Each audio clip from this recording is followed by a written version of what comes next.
Here is the first image of Keir Starmer, the new Prime Minister, the Labour Prime Minister of England. I think the fourth Labour Prime Minister who's achieved an election victory, and one of seven Labour Prime Ministers. And this is a decisive moment. Keir Starmer, the determined, slightly unglitzy barrister.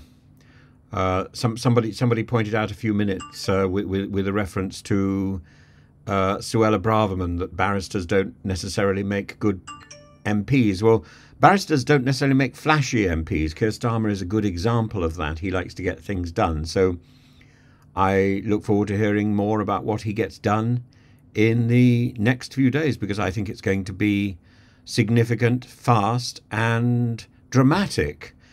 He will be judged on his achievements rather than on the imagery.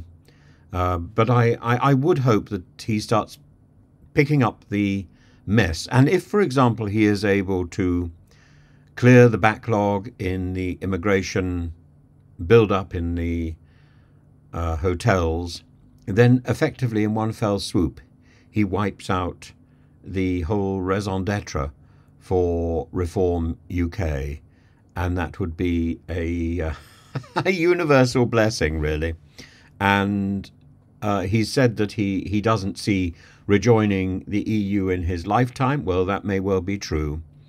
But I think he does see a realignment of Britain towards the EU in his lifetime, I would have thought, within the period of this Parliament. And the EU, certainly, the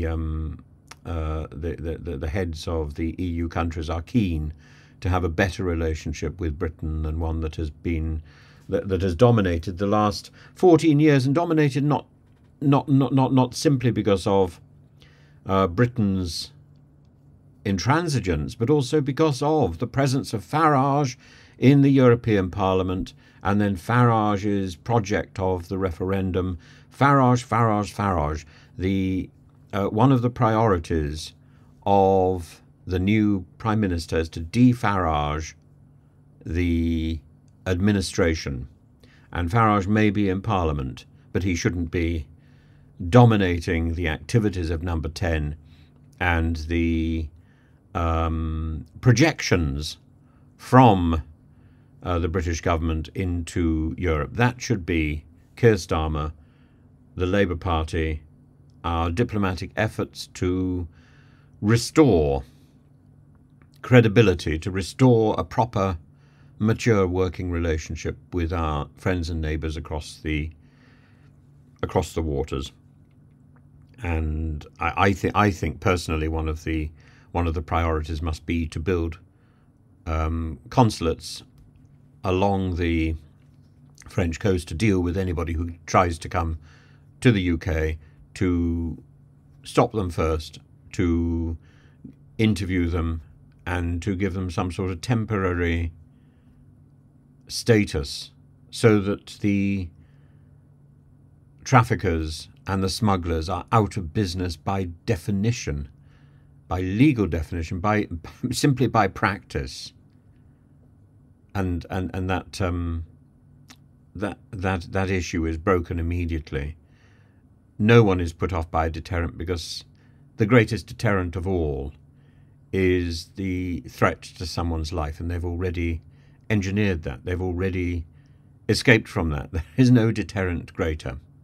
So the idea that Rwanda is a deterrent to people fleeing for their lives, what utter tosh.